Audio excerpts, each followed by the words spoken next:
Hi, today is the 7th of January 2026. We're going to go back in time a little bit and I'm going to show you the making of the bullshit, or this is an actual word now, bullshittery that's been going on.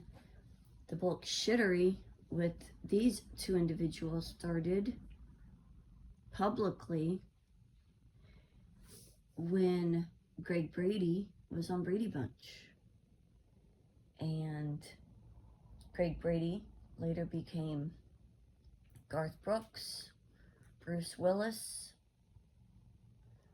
I've been told by people that Bruce Willis will do whatever it takes to get famous, and he don't care what it is.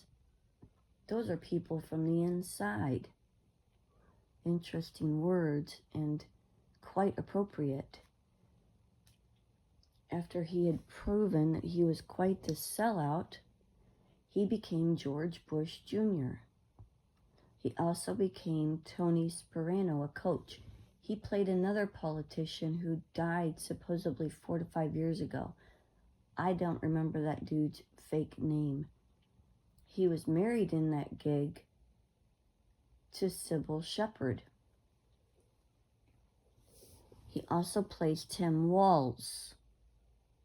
Notice Tim Walz on the bullshittery Noose, Noose, right now. As he says he's calling troops into the area that the female was supposedly shot in the face. All bad drama by very, very mentally ill, lost souls.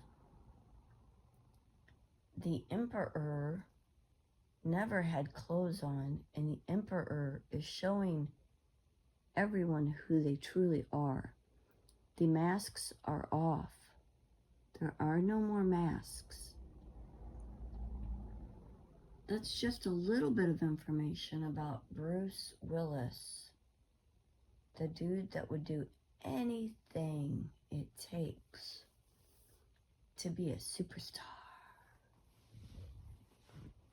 Now we're going to Ben Affleck, who first showed up in, I think it was commercials, when he was a child. Already grooming him. They've been grooming these two since they were born. He then showed up as Freddie Mercury when he was only 14, 13, 14, 15 years old. You can look at those pictures when he's young and see that that is a little boy with a really bad mask on.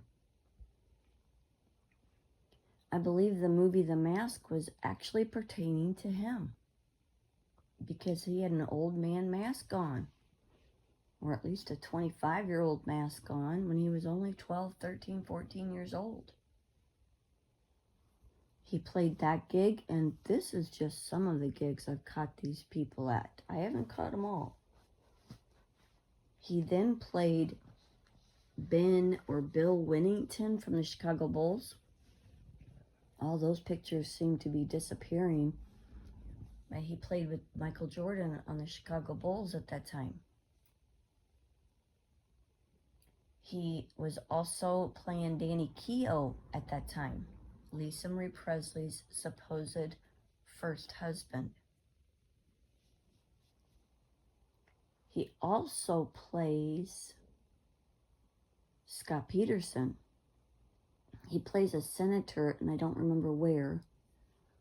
I covered that a number of years ago. And fortunately for us, he was just supposedly picked up as the Venezuelan president. Notice how these things, these two items here with these two people are really, really taking up the airwaves right now on the bullshittery Noose. They've played other gigs. This is just some of them. Scott Peterson, 2002, supposedly killed his wife. That person is alive and well and went by Becky Eddy and moved into a house that I found on IRB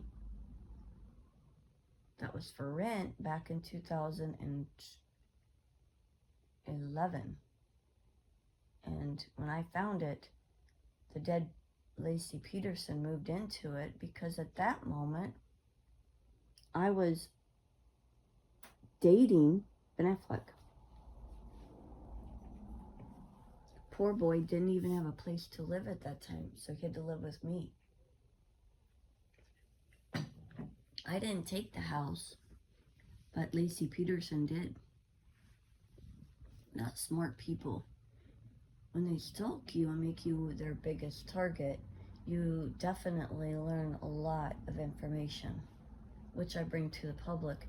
And it's got to be tying their ball sacks up in a knot, because how could I be doing what I'm doing and have been doing what I've been doing for 10 years now? These two individuals hung out together as frenemies at a place called the Elbow, the Bent Elbow. Don't know the name of it now. Later it was locals on Walsingham and Largo in a smoking, nasty place. And they had a back door and I think a patio area possibly. They put themselves together as cohorts. They're paid for hire. They have handlers. They have controllers. They're owned by Hollywood. The other common denominator with those two is Ben Affleck possibly was in pictures of mine in 1989-ish, 1990, at Frank Redding's house in Laverne, Iowa. If that is indeed Ben Affleck, it places him directly with FDR, Frank Redding, FDR, aka Nelson Rockefeller, aka Richard Nixon, aka the youngest girl in the Teddy Roosevelt bullshit. This bullshittery gets sent down through the gene pool. All about money, all about fake fame, all about fake power. What did FDR do during the war? Yeah, he was owned, he was a puppet. But they're always, even the puppets are vying for power, vying for more money. They don't care. They don't care that they're handled, that they have controllers, that they have people that they have to pay homage to. They'll read right over a script to get at whatever the fuck they want. That's how it works for them. They have no loyalty to anybody, not even themselves.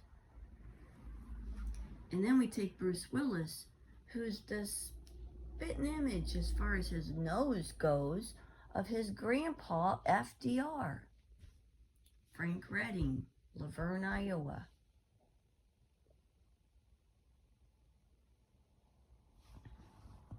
Frank was about 80 back then. He was an old man. Got pictures of him. I've shared them many times. They have the same height. They have the same nose. He got that nose from his grandpa, in my opinion. And that's what places those two together also. So those three have been together, working together. Frank became a very lost soul when they made him dress as a girl when he was a child.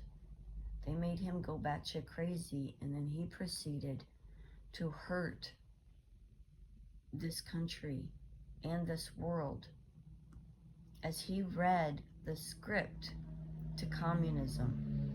More communism, aka Satanism.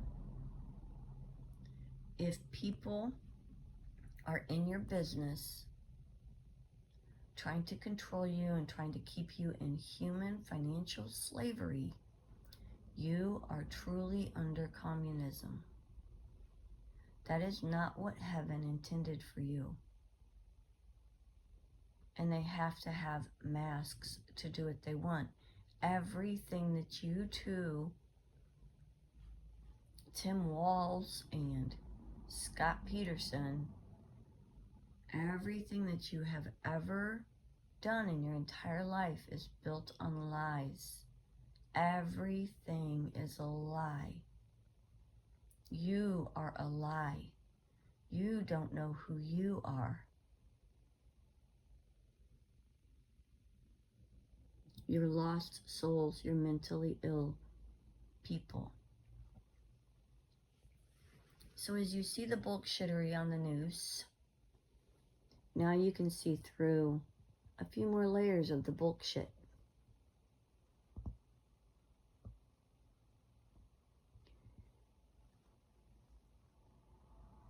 As I've said before, Ben Affleck has been in my vicinity since approximately 1989-ish. And I have pictures of him at the Wabeek Music Festival in Iowa, stalking me there as he was stalking me at Red Lobster as Gay Carl the waiter.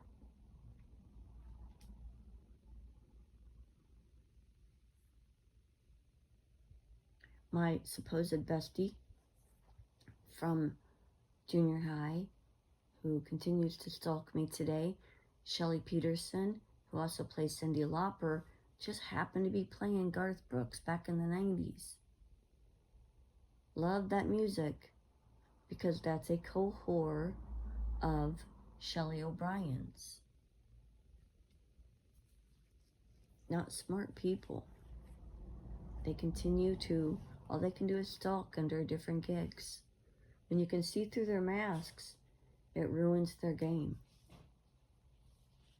And then Greg or Tim Walz continue to stalk me down here in Florida with his cohorts, and Tim Walz, again, is Bruce Willis. He was going by Greg Miller at Windrush Condos as a maintenance man, while Ben Affleck lived around the corner at 634 Garland Court, I think it is, in Curlew's Landing in 2011, 2012. John Lockman's old condo. They all tie themselves together because they are the mask wearers. And they only do what they're told to do. Your lives are built on delusions and illusions, lies. You have no foundation. You're just flopping around like fish out of water right now. Your masks are torn off. The bad theater is not working. Trying to bring in the troops, so to speak, on a bad theater that you all created, I think we're over that. You've only pulled that on the American public how many times? These are the same people from 9/11.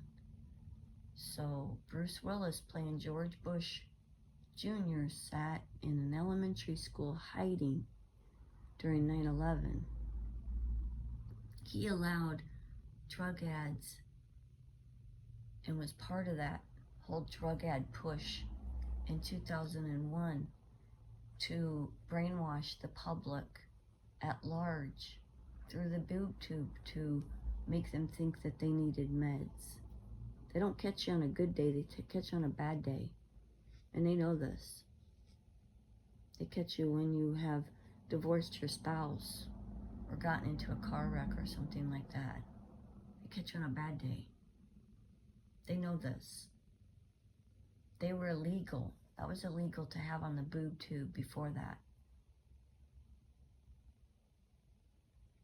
I just clear away the bullshit and just show you who these people are, because the forensic evidence means that they have to put their fat face up there for this bad drama to happen. They need actors for this bad drama. I ID the bad actors. God bless. Have a great day.